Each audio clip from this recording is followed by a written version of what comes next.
Hello, and you're very welcome to the Red Line Book Festival. My name is Liz Corrie, and I'm the festival producer for the Red Line Book Festival. The festival is brought to you by South Dublin Libraries and Arts. I'm delighted to welcome you to our virtual Poetry Roundtable this evening, featuring our very own writer-in-residence Keith Payne and poets Judy O'Kane and Jane Clarke for a fascinating discussion on place, landscape, nature and poetry. And for those interested in writing nature, we have a workshop on that very topic later today at 4 p.m.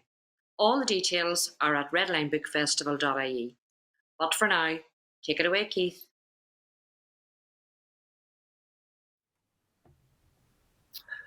How you doing? And you're very welcome to the estate we're in, the layered place of literature. And as part of this year's Red Line Book Festival Writer in Residence program, I'm really, truly honoured and moved to host this reading by multi-award-winning authors Judy O'Kane and Jane Clarke. Both Judy and Jane will read from their current work, and we'll follow that with a roundtable chat with myself, Keith Payne, on the importance and resonances of place in their work, of place in their lives, and also, obviously, in the work of others. At this moment, while we are confined to where we live, we have the opportunity to walk, to wander, meander, gamble, and foot through the several square miles that surround and hold our homes. On these walks, we see, we smell, we hear, we remember, we dream, and we argue, both with ourselves and with others, whether they are present or not. And as we do so, we walk through the many layers of place that we call home. And I also hope that we realize how lucky we are to have a place that we can call home. For as Edward S. Casey says in Getting Back into Place, he says, we rarely pause to comprehend, much less to face up to what sheer placelessness would be like. Even when we're displaced, we continue to count upon some reliable place. If not our present precarious perch, then a place to come or a place that was.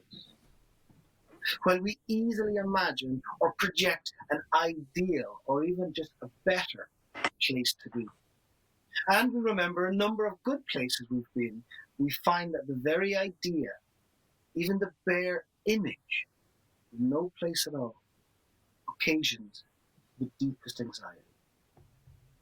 So, without further ado, I'd like to present you Judy O'Kane. Judy O'Kane is a poet and prose writer. She's been awarded the Charles Causley Poetry Prize, the National Memory Day Prize, the Irish Post Prize, and the Listowel Writers' Week Original Poem Prize, among many, many other awards. Judy holds a PhD in creative writing and critical writing from the University of East Anglia, and she also holds an MA in creative nonfiction and biography, also from UEA. Thirst, her nonfiction work in progress, was shortlisted for the Biographers Club Tony Lothian Award. The judges described the work as a quest in many registers and a celebration of the mystery of wine. Written with verve and insight, it's a very modern form of memoir, and one that leads its readers into many different worlds along the way. Judy is a member of the Royal Society of Literature, Poetry Society, Payne, United Arts Club Dublin, and the Circle of Wine Writers. She can be found on Twitter at Jude O'Kane, and I don't think she'll mind me adding that Judy is also that very useful thing for writers when contracts go awry. Judy is also a trained solicitor, so she'll be very helpful to all of us. So I'm delighted to hand over to Judy O'Kane. Thanks so much, Keith. It's such a great pleasure to be reading with you and with Jane today, and thank you so much to the festival for the very kind invitation. I would like to read a few poems on place this morning, and I'm going to start with a poem written in memory of my grandmother, Elizabeth O'Kane. So place in this poem is the white Formica table that my grandmother had in the 1970s, and I've just moved house and I've taken the table with me, so it's a real thrill to be writing at her table. Elsie, in memory of Elizabeth O'Kane.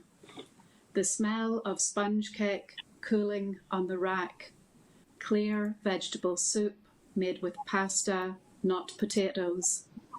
Bottles stacked up in the shed like a wine cellar. Red lemonade delivered every week by a man on a float. The radio announcing football scores like the shipping news. The sound of the needles darting in and out. A bolero jacket for the baby. A landscape drying on the sideboard. Mills and booms lined up across the shelf. Photos everywhere. Her hands on your face, her fingers drawing across your forehead as you sit on the sheepskin rug, your head in her lap. It's your sister's turn. A few minutes longer, you say. Just a few minutes longer. So I'm going to move on to a wine poem, and it's actually the first poem that I ever published, and this is a poem that took me to Listowel, so it's one that's very special to me. A few years ago, I spent a good number of years living in London, and I was taking wine trade exams over there, and I'm also writing for the wine trade, which I still do. And the first wine trip that I ever went on as a member of the trade was to Napa in the west coast of America. And I was invited at very short notice, actually, and I was teaching in the UK, so I had to get someone to fill in for my classes. And I began to email winemakers in the West so that I could do a few interviews with them when I was out there. So when I first began to learn about wine, it seemed to me that it was a real place of wonder. I suppose because we don't really grow wine in this country, it seemed to me almost something magical that these wines that these vines could grow, and it almost seemed like a form of alchemy to me. And that's really what has attracted me to the world of wine. So I suppose I'd like to invite the reader with me into this journey. So this is the first part of this journey. The Silverado Trail. Thank you for reaching out, said the emails, and not speaking American, I envisaged hands stretching out, inviting me into the afterlife. I wish you could have seen the silver sliver of the moon, slept to the sound of frogs calling out across the valley as the mountains faded to silhouettes in French Navy. I wish you'd followed as we footstepped Robert Louis Stevenson's honeymoon path along the Silverado Trail. You'd have loved the cedarwood, sweet spice and cinnamon on the nose, the flashes of plum and prune, tobacco and leather that lingered on the palate as we drank our way back through history. Wine, Stevenson said, is bottled poetry. I wish you'd listened as the wine told us what the moon was doing that year. It carried hope as well as memory. It talked of the past. It promised a future. It told us about the land of its birth. It cut through layers of geography and geology from the soil to the soul.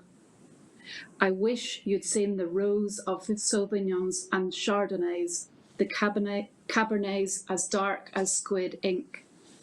I wish you'd seen the double doors swing open with more ceremony than a state banquet, as the waiters filed in as gracefully as the first time you saw Swan Lake.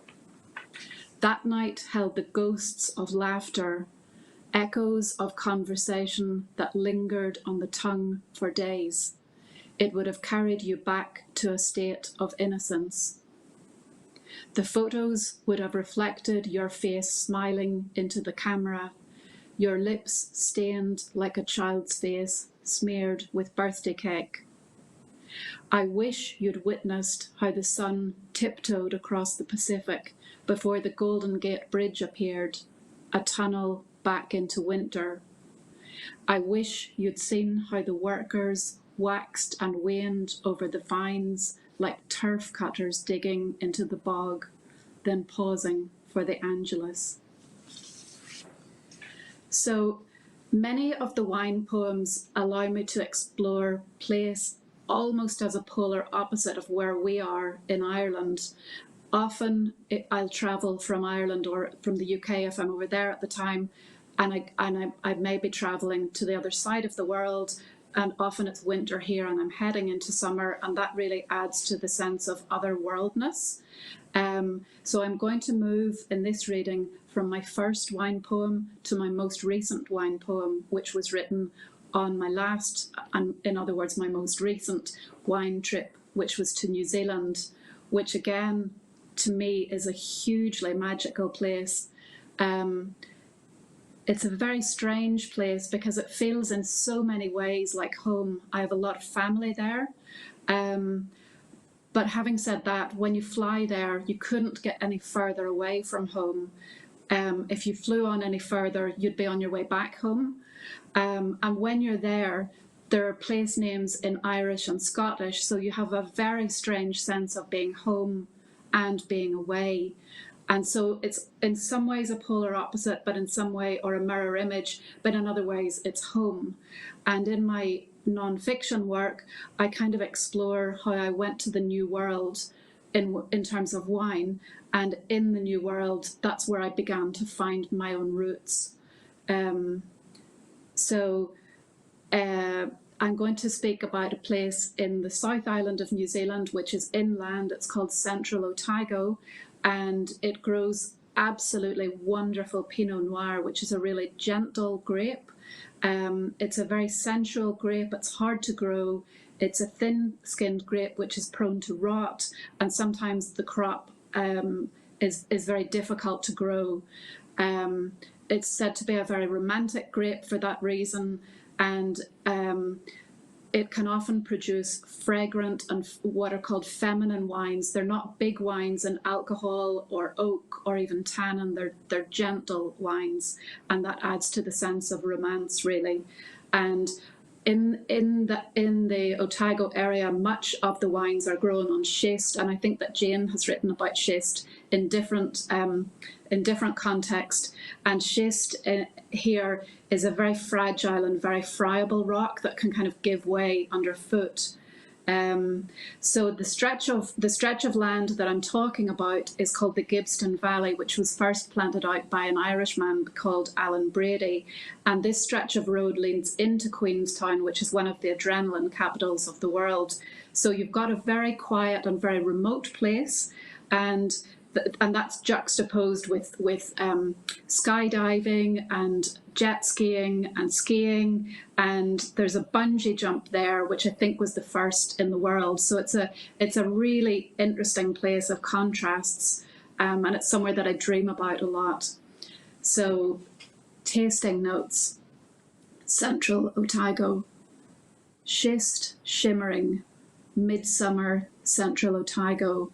Our glasses swirling, straw-lined spittoon at our feet as the siphon dips down into the barrel, then up into outstretched glasses.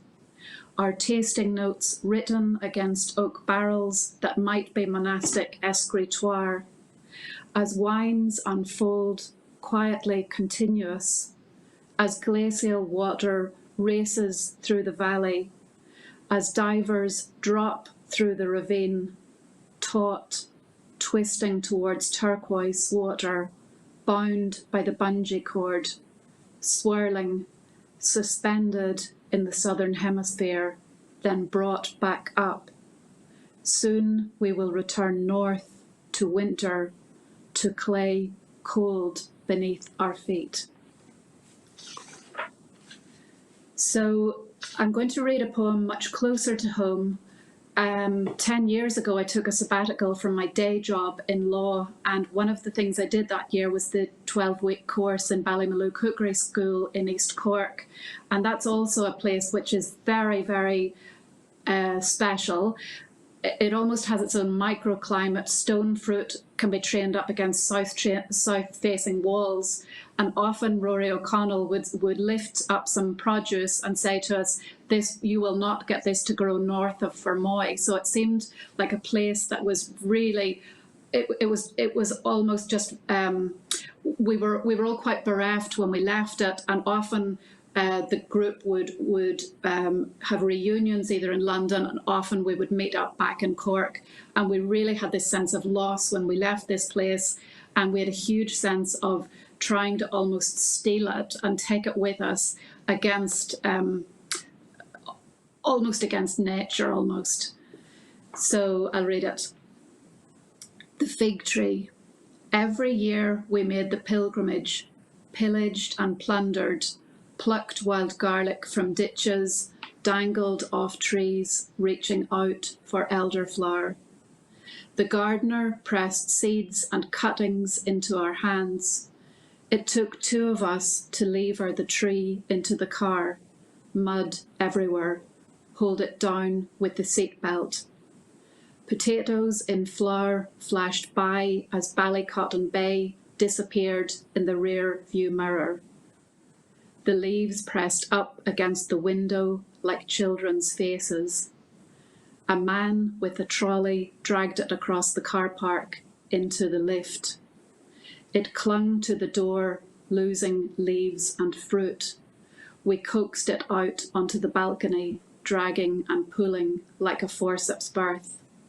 The waxy leaves reflected the sun. Their swirling patterns grew into green doilies for cheese boards. The buds promised harvests of chutneys and ice creams. The tree began to sicken. What are the symptoms? Asked the gardener. The leaves drooped, figs shriveled and dropped off. It's dying, she said. My sister took it on a trial basis.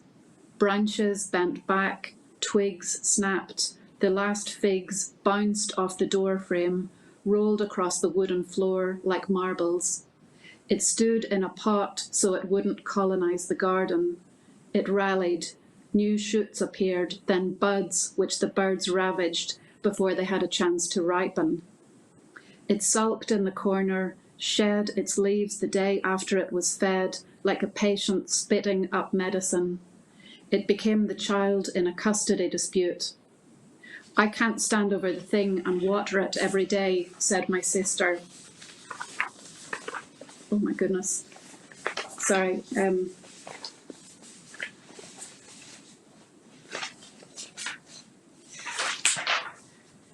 It stood silent and sullen as we discussed its future. I hoped it would bring back days stumbling about in Wellingtons, shooing away wasps, new life springing up from raised beds. Maybe it's just too cold for it up here, said my mother. No, I said, that tree's not going anywhere.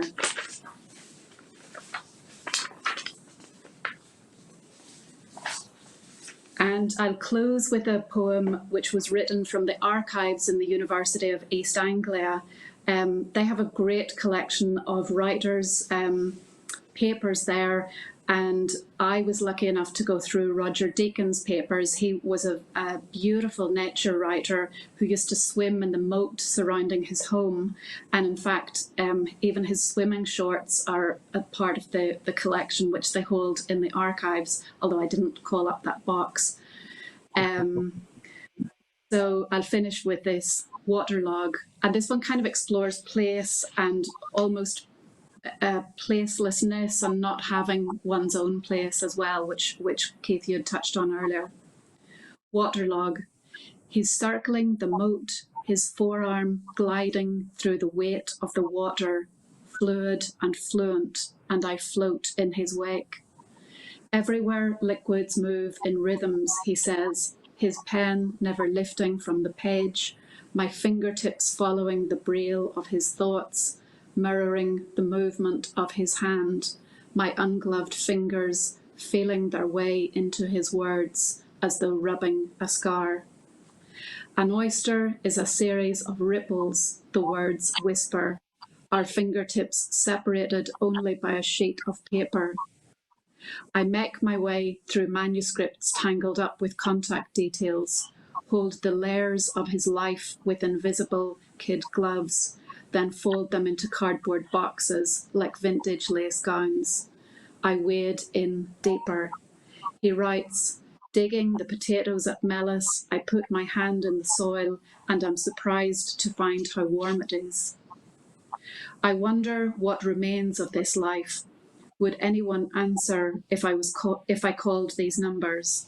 I come across his friend's address on my street, and when I follow the numbering, the building is boarded up. The doorway a shelter with evidence of last night's bedding. A life measured in cardboard boxes. Thank you very much. Excellent, excellent. Thank you very much, Judy. And I love that idea that you said of flying to New Zealand. If you flew any further, you'd actually be flying home again. That's a really, really gorgeous idea. And it's something I think we can return to after Jane has read to us.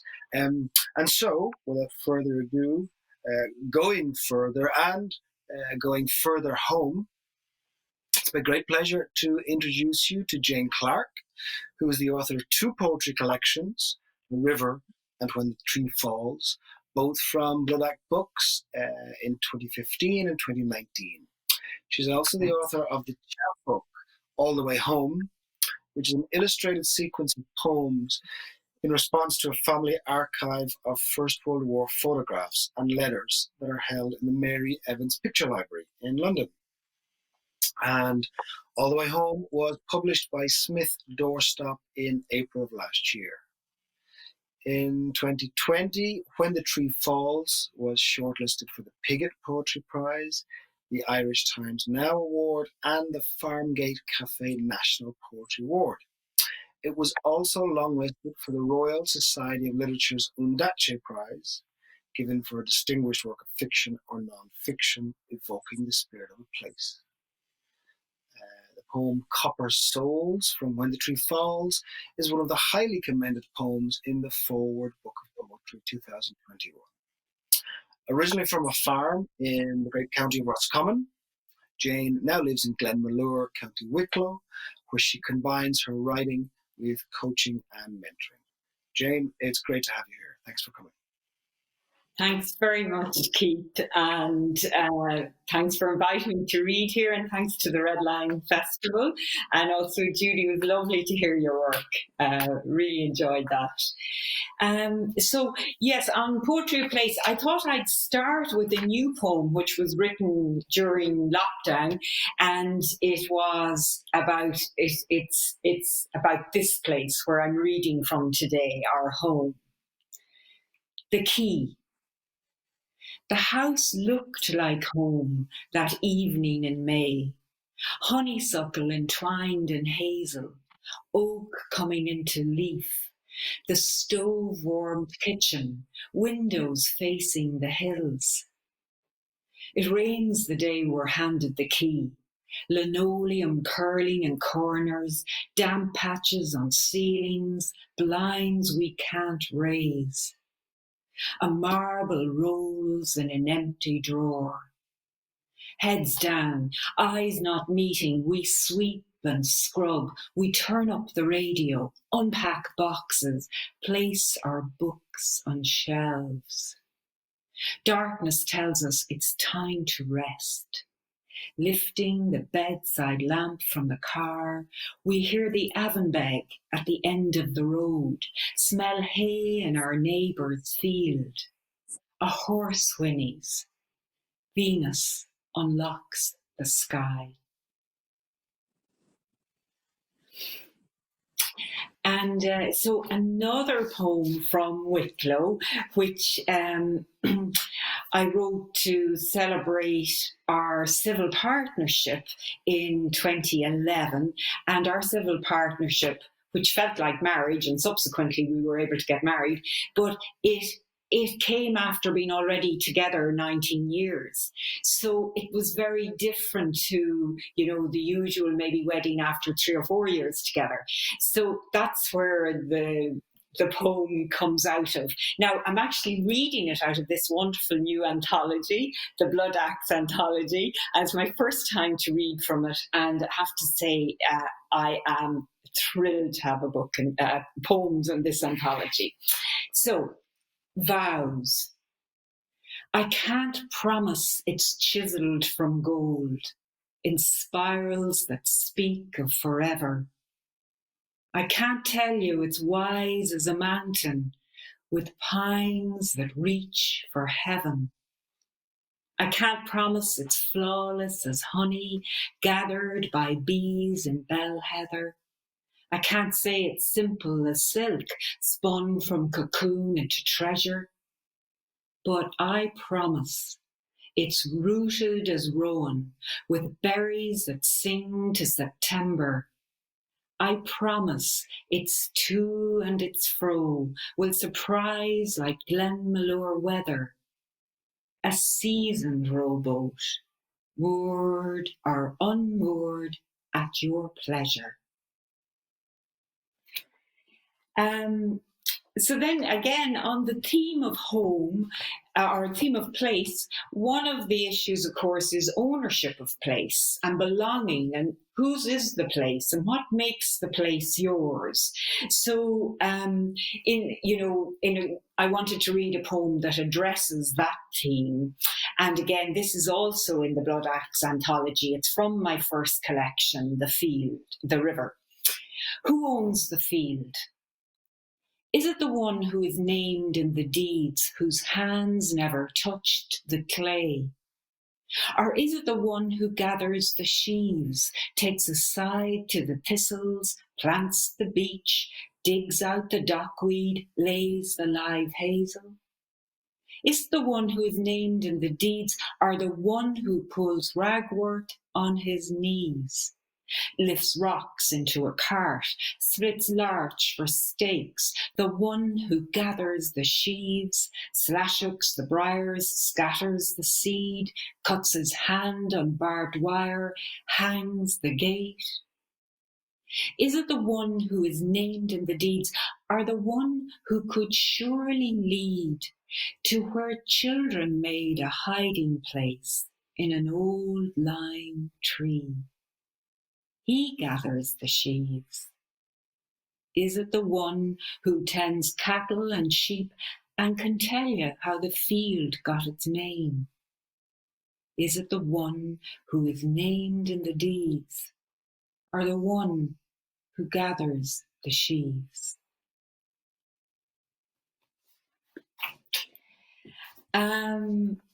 So again, the theme of place, I was thinking about one of my favourite poets of places, Elizabeth Bishop.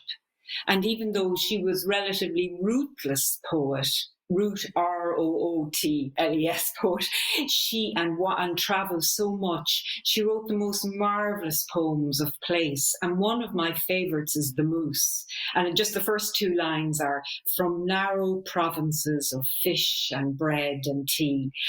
And that poem led to this poem for me, because I was thinking, well, what's my journey? And what was my journey away from home? And this is the poem that came from that question.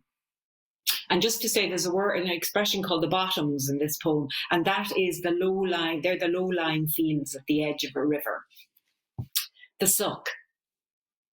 Sometimes together, most often alone, we'd slip the catch on the rusted chain, follow the cart track through the bottoms. The river held our stories. It was where we'd go to talk or cry or be quiet in the company of the current. Whether it flowed fast after a flood, rolled in circling eddies, or drifted smooth and slow past stands of alder and silver-green willow. We could look as far as the next bend, or out to the island speckled with yellow iris, bordered with sedge. We could dream of leaving, making lives of our own. Ask the river to bless us. Let us go.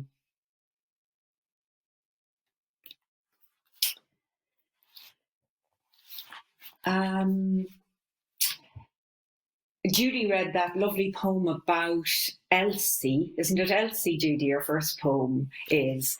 And it reminded me that I think there are some people who you can't write about them without writing about their place and the objects around them and where they are sitting or standing or working. And that was what happened for me around my second collection, When the Tree Falls.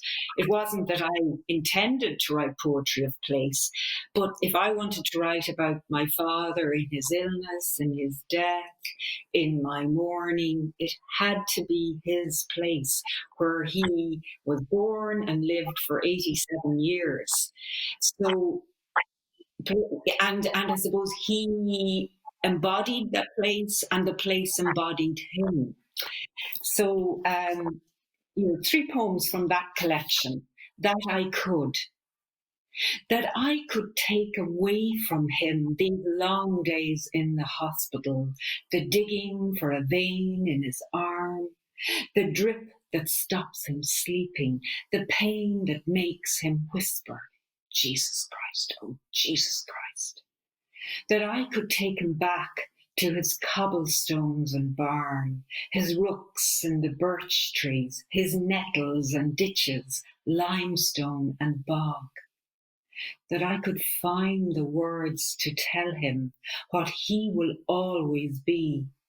Horse chestnut petals falling pink in the yard, the well hidden in a blackthorn thicket, a summer evening's hush, cattle standing orange in the shallows. And another poem of place, and this is the yard in the farm where I grew up in County Roscommon, but it also mentions 3 towns in Mayo where my father went to fairs when we were young. And again, I'm thinking about place, like the place names become part of us too, and we've so many associations to places, even if we never went there. But these names of these towns would have been just part of our growing up. Anyway, blue cards. Winter mornings, he was gone before dawn to fairs in Ballyhaunis, Claremorris, Ballinrobe. He came home with muck on his coat, smelling of shorthorns and Herefords. Sometimes he told us who he'd met, the blind man who knew each of his cows by their lowing, the widow who bargained harder than any dealer. But mostly he sat distracted by prices, cigarette smoke spiralling to the ceiling, blue cards spread around the table. Today, when everyone else was away, I wrapped him warm, pushed his wheelchair through the haggard up the yard to the sheds. The cattle lifted doleful eyes from heaps of silage. Hello, lads, he said. And then just the last poem in the collection, again, is a poem of place, and I'll just read it. Kelly's Garden. You can find him in the names of the fields. Kelly's Garden, Bachanachton's, Malbrannan's, the Sandhole, the Quarry, the Rocks. He's stacking square bales, chanting knots in and down, so rain won't lodge in their hearts. March, and he's cursing merciless wind, cattle running amok. He's laughing at MacAleer's joke about the father who welcomes his eldest son home from Alberta or Azerbaijan with the only question that matters: were there many on the bus? You can hear him in the jackdaws, chack, chack, up high on galvanized roofs, and in his whistling that rises and falls like the curlew calling from Emla Bog. So if I have time, just read one more poem. This is the final poem that I'd like to read. And this one I wrote, it's from the collection All the Way Home, the pamphlet. So it was about, in a way, evoked by First World War. But I read it a good bit during lockdown because people found it evocative of what people felt then and what we feel even more now in maybe a more weary way. And also, just before I read it, I wanted to say, because I know Keith, Spain is very important in your life. This was evoked by a holiday in Catalan Pyrenees and by a walk there one day led to this poem. And so, yeah, and I suppose I wanted to in some way encompass the place can be Wicklow, Roscommon, and of course anywhere in the world, that, how evocative the place is.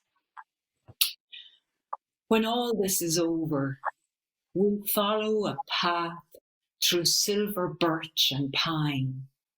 Listen for the shepherd whistling to her flock of pregnant ewes. Look for grasses, herbs trampled under their hooves.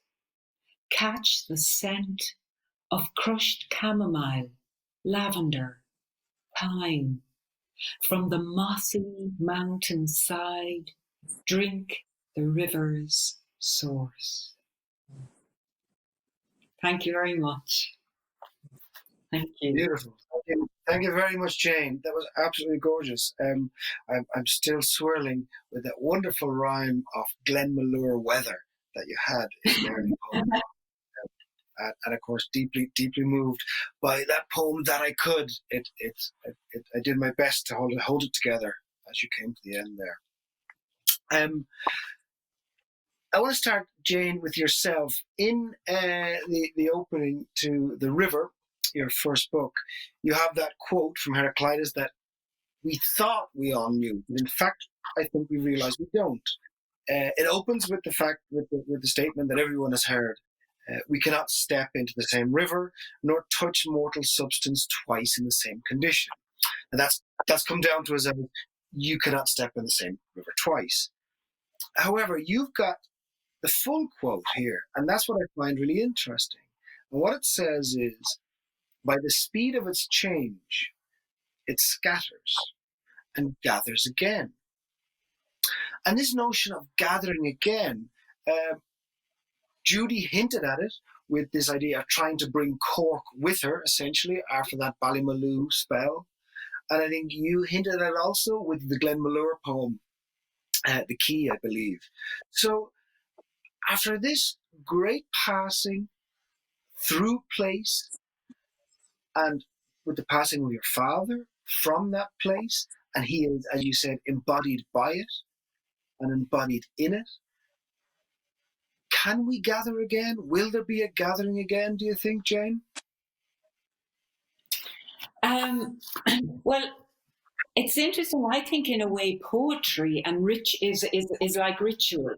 And isn't ritual how we gather again, how we revisit? And that quote from Heraclitus, it's about how everything is the same and different.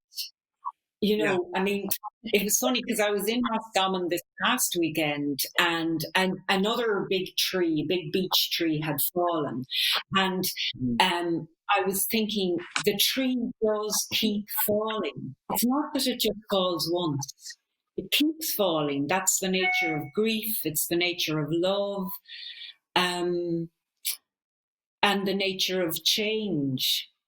So I don't know if that answers your question, but and I do think that poetry is like ritual in that every time we read the poem, it is slightly different for us, and it's the Yeah, same words on the page, but we experience it differently. You know.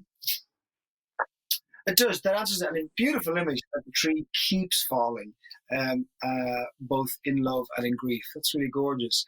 And it's interesting you use the word ritual because in a piece that Judy didn't get to read to us today, but I've read previously from her non-fiction work Thirst, she uses the word ritual. She says, talking about Elsie, who we heard about in the first poem, she says the sacrament, about the ritual of those afternoons, the shortbread, the silence, the short musical refrains, the call and response.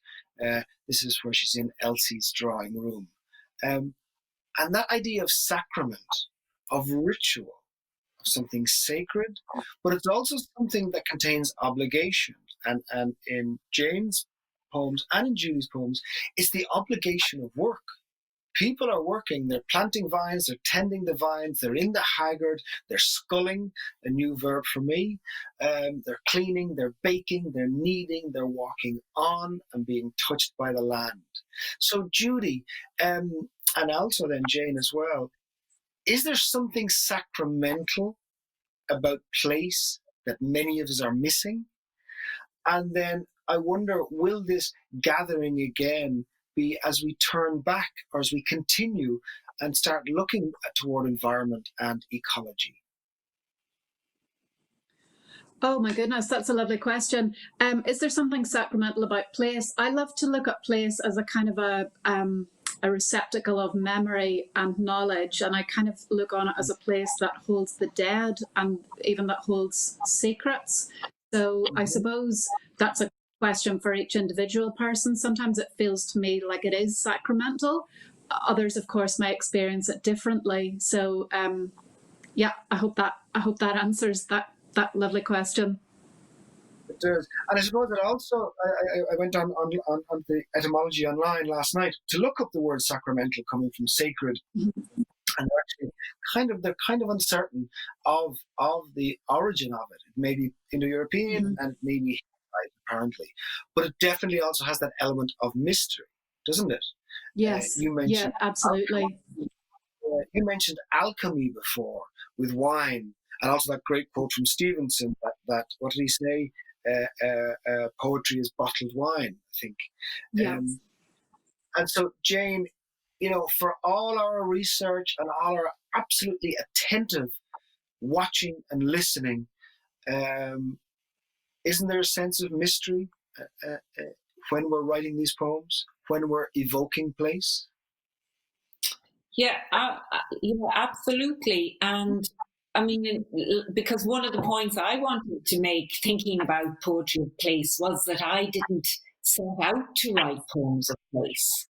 That is what emerged in my writing, that the things that I was inspired or drawn or touched to write about, place came into them, if you see what I mean. Our place gave me a way of writing about them. Isn't that a bit of the mystery of writing? And then the mystery of place, I suppose part of the mystery is all the people who've been in the place before you and all the people who've shaped the place before you, and then the thought of all the people who will be here in the future. And also, over the summer I wrote a poem about where I live here, Balnabarney, our garden, and that feeling of wildness, always wanting to take over your garden again. Whether it's the brambles keep coming, the weeds keep going. And I think there's that sense that we're just very temporary in this place. And again, that's the mystery, that it has, that every place has a life way beyond any one of us. And, you feel it when you look at mountains or a river or, they're way beyond us, and we're just little visitors. So that part, I think, is mystery and the sacredness. And maybe, the last thing I'd say is that poetry made me aware of place in a very different way to before I started to write, because I only started to write in my early 40s. So it really changed my relationship with place, because suddenly I started looking at things much more intently. And I'm really grateful to poetry for that. Even if I'd never written a book of poetry, that the practice of poetry helped me look more intently at the world around me. That was wonderful. Yes. That's been a wonderful gift. Yeah, and therefore you become more rooted. By becoming more aware of where you are, you become more aware of yourself. There is definitely a sense of, and you see it in your work, especially when you read the two collections together, of certain passages of a life, of coming into a life as you go through the place, till the point that I get the sense you must leave the place in order to move on to a second stage. And this ties in with Judy's study, which is of the terroir, if I'm pronouncing it correctly, which I'm not, which are the particular conditions which allow a particular wine to grow and flourish. And it's so specific that only that wine will grow there. And I get the sense that with ourselves as well, it's a great metaphor for us, that in a certain place, perhaps in only certain places, only certain things can happen. Can you just tell us quickly, Judy, about this study of terroir and maybe how it's influenced your work? Yeah, so when I started to study wine, I was really kind of taken by the romance of it, and I loved the terroir notion that, say, this wine could only come from Dublin, or this wine could only come from Wicklow, that there's something really specific, that this place really nourishes it. I mean, often there are grapes that will grow all over the world, but they might be a bit samey. So some wines can only really flourish or thrive in a particular area. And as you say, that struck me as a lovely metaphor for what shaped us, what made us, and where do we belong. And it was interesting because I was living in London Bridge when I was studying at the Wine and Spirits Education Trust, and just like a 2-minute walk around the corner when we were studying quarantine of different viticultural products coming across geographical borders, people would be queuing up outside immigration enforcement looking for leave to remain, and it struck me as really poignant. And it was during the Brexit debate and all of that. So when you look at place, you're always wondering, am I part of this place, or am I excluded from this place, or now do I need papers to get into this place? And then in COVID, am I allowed out of this place, or am I allowed into this place? So there are always boundaries and exclusions and something that differentiates this place from another place. So I hope that I hope I haven't tangled everyone up in knots, but that's what I find fascinating about it. No, not at all, not at all. And I can see that with your work, where you can delve into the beautiful specificity of a particular wine, a particular depth of tannin and oakiness, and she has these lovely explosive tango flavors in one line that are Jackson Pollocked on the tongue. I mean, it's great. And then at the same time, and it's very much specific to the city as cold and as restrictive and as setting up borders that you, as you say, you can or cannot move through. And I just wonder then, as a kind of final question to both of you, and this is the self-indulgent part of me, but it's also that we would be in Tallaght today, in a place of many estates. And of course, all these housing estates were built on or grew up out of old estates, old large estates. And, you know, in some places they call these suburbs dormitory towns, which just emphasize that really, are we just sent there to sleep? Or is there a vibrant life there as much as there is on the farm in Roscommon, as we see in Jane's poems with her dad and her mom, and everyone's so busy and so active, and also in Judy's work. So I wonder, is there something that we're missing or haven't tapped into yet with suburbia, with housing estate, that can evoke the same sense of place that you both have in your locations? Any thoughts on that? Just to type for a Wednesday. Keith, my answer is Paul and Finglas, for example. You know, Yeah. I mean, her poems of the back garden, or her father as Francis, St. Francis in the back garden. I mean, those are the most wonderful poems of place, and they're in you know, an urban area, for example. So, you know, I for me, she chose. I mean, those poems are very sacramental. And so they're smaller spaces, but it's the intensity of the snowdrop she sees in a garden in Finglas, and what that means for her, and you know how she explores birth and death and love through that garden, for example. You know, and lots of eco-critical work coming out of that as well. So you know, that's one very powerful example that I think speaks to what you're talking about there, Keith. You know. That's the perfect answer. It's the perfect answer. Absolutely, Jane. And Judy, any other thoughts on that? On the Look, I think you know, when Jane talked about us only being lodgers in place, in a sense, you know, it feels like we might live our whole lives as if, and that's a long chunk of time in our own personal experience. But in terms of place, it's only a little moment. So, you know, whenever populations change, or, you know, the new estates were opened in Tala, there's that huge richness of people making that their home, and that place will then form its own little language and kind of argot and stuff. So I think that it constantly evolves and becomes itself and something different at the same time. I think that's really beautiful. Yeah, and I mean, you do move on kind of a large geological range and almost at a glacial pace, which allows us to be reminded and to think of those changes and passing. And as Jane earlier said, the tree constantly falling. That's going to stay with me for the whole day. That image of the tree constantly falling. It really has. And so, you know, I would love to sit and chat with you longer. As you can see, a bit like I was going to say St. Paula's, St. Francis of Assisi. The light is coming through the blinds here at me. As her father throws up the bread and the crumbs to all the birds that descend on the Finglas garden.